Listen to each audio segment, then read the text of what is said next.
O presidente Lula ligou hoje para o primeiro-ministro indiano Narendra Modi e o assunto, mais de uma hora de conversa, foi o tarifaço americano de 50% que atinge de maneira diferente, mas mais ou menos nessa proporção os dois países. Ambos, Modi e Lula, prometeram ampliar a integração entre as respectivas economias. Reportagem de Carol Rosito.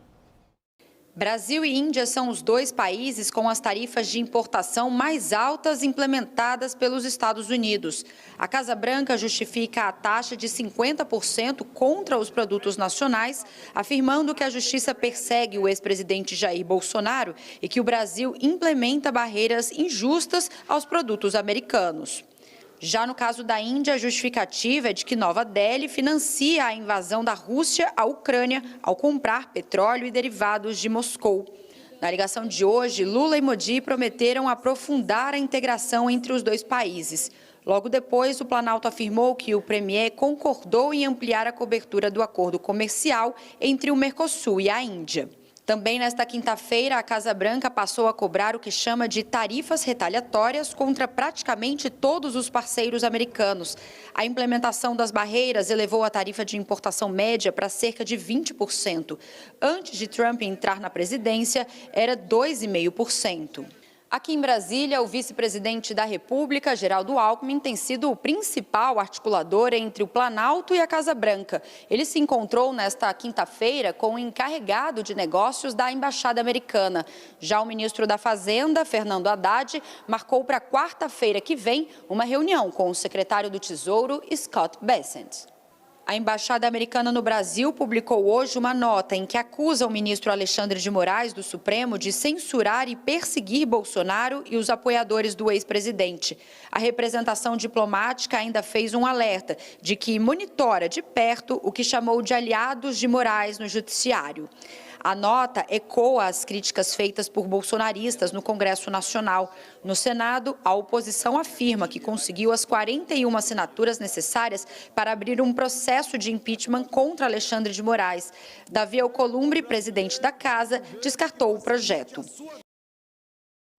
Cristina Rosales, deixa eu aproveitar a sua experiência. Você fez parte do staff, do corpo do State Department, Trump 1 e Biden. Recentemente você estava na Flórida, seu campo de atuação era muito voltado para a América Latina, como funcionária do Departamento de Estado americano.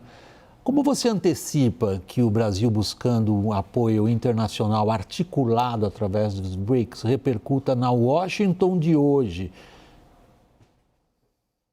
Bom, primeiramente,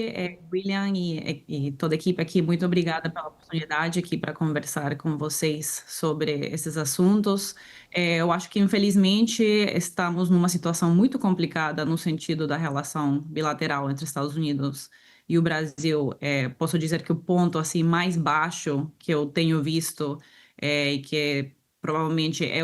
sinceramente, o ponto mais baixo da relação bilateral nesses 200 anos de relação. Cabe falar aqui nesse momento que, assim, independente que tem uma conexão, que tem um diálogo que está acontecendo hoje em dia em Brasília, seja por parte do encarregado dos Estados Unidos e vários diplomatas, várias equipes, né, que já sabemos que são conversas que estão acontecendo nos últimos meses, e também, nas últimas semanas, é também muito importante falar que precisa e também é necessário ter um diálogo direto com Washington, ter essa conversa, ter essa oportunidade, de alguma forma, onde a gente veja que seja o presidente Lula, seja a equipe dele, que tenha essa ligação com a equipe do presidente Trump, para poder falar, para poder ter esse tipo de conversa que é necessária para manter a relação, e além disso, para também trabalhar alguns dos temas que são de importância, porque infelizmente o tipo de Washington a que eu estou acostumada é o tipo de Washington que muitos de nós conhecemos nesse âmbito político, da política externa, não existe mais. Não temos esse Washington tradicional do que era da época do presidente Biden, nem também da época do presidente do Trump, 1.0, né, como queremos dizer. Então, é importante ressaltar que precisamos ver opções, e eu estou falando assim como uma pessoa que independente que estou externa, que tem que ter algumas opções criativas na mesa e criar espaços de diálogo, assim também como explorar opções que são um pouquinho diferentes do que estamos acostumados a trabalhar nessa relação diplomática no passado. Então, hoje em dia, isso é um ponto muito importante que quero ressaltar, que o Washington de antes não existe mais. Esse período de Trump 2.0 é um novo período e precisamos explorar novas opções para trabalhar essa relação bilateral e esses temas que estão afetando hoje em dia não só o Brasil, mas também o resto das economias aqui na América Latina. Cristina, antes de passar a palavra para os meus colegas aqui em Brasília e aqui em São Paulo, você reiterou 2 vezes opções novas e a Washington de hoje não tem mais nada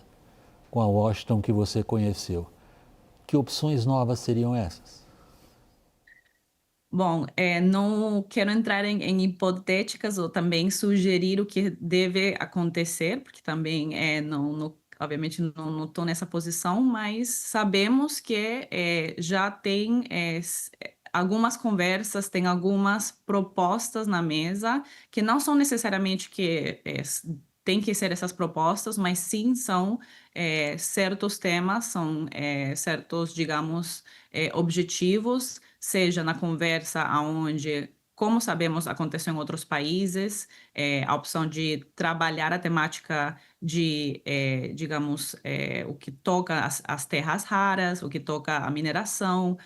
o que toca, digamos, também as opções de recursos naturais, que tem sido parte também de outros pacotes de negociação entre os Estados Unidos e outros países nesses últimos 6 meses, por exemplo, no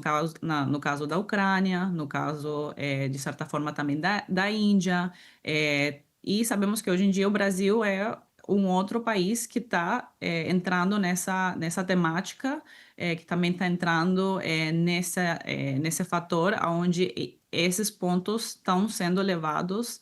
na mesa e no diálogo de negociação entre esses 2 países. E aí, então, cabe ressaltar que isso digamos, de certa forma, uma nova área criativa que antes, obviamente, em outras administrações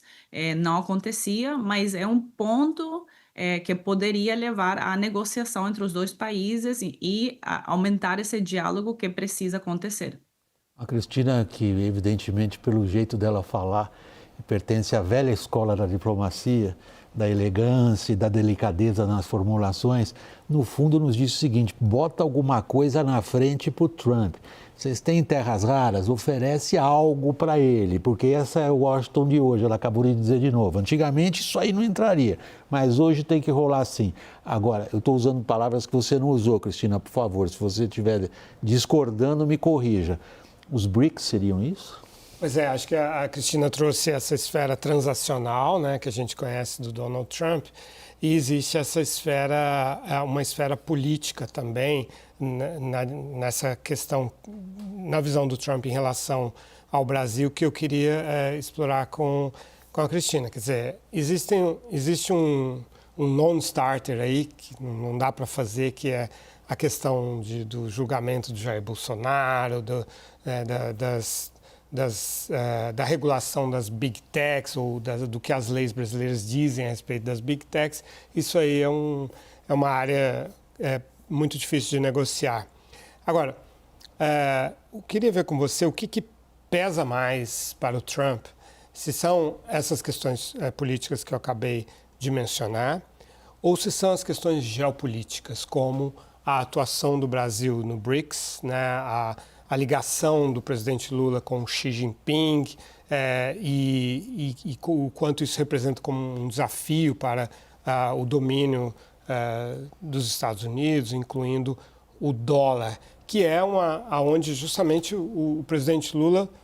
voltou a investir hoje, né? Assim, tinha recuado um pouco disso, mas voltou e agora com uma visão de estratégia de que, bom, se nós estivermos todos juntos no BRICS, a gente vai conseguir negociar melhor. Como que você vê como que isso impacta sobre o Trump? Bom, Lourival, assim, eu concordo com você plenamente no sentido de que tem uma questão política que está fazendo parte de todo esse entorno. Obviamente, não preciso falar disso diretamente, indicando o porquê disso, porque, obviamente, sabemos o fator de o que está por trás. Mas eu quero mencionar que, assim, tem casos, não diretamente respondendo essa pergunta, mas, por exemplo, sabemos que tem alguns casos aqui na América Latina, no sentido aonde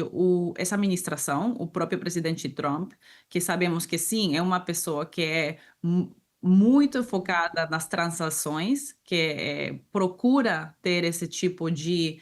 relação transnacional no sentido de negociar o que é bom para os Estados Unidos, o que é de benefício para a segurança e para a prosperidade dos Estados Unidos, e ele utiliza, assim mesmo como a equipe dele utiliza isso como uma tática,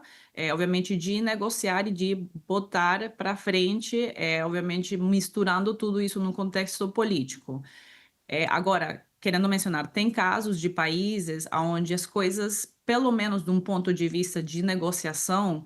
é, não quero dizer que estão dando certo 100%, mas podem ser um tipo de exemplo, né, para o que o Brasil poderia levar ou poderia, pelo menos, utilizar como referência. Eu falo no sentido do que está acontecendo hoje em dia entre os Estados Unidos e o México,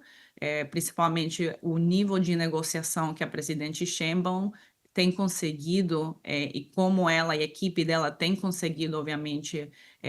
trabalhar essa temática da relação bilateral relacionada às tarifas que provavelmente o México poderia estar pagando hoje em dia, mas ainda não está. Eu acho que isso é um ótimo exemplo de como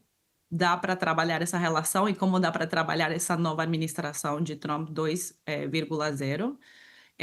E também tem outros países que, infelizmente, assim, ainda ficam meio numa situação que fica com o braço meio que torcido, que é o caso, inclusive, eu estou aqui hoje em dia no Panamá,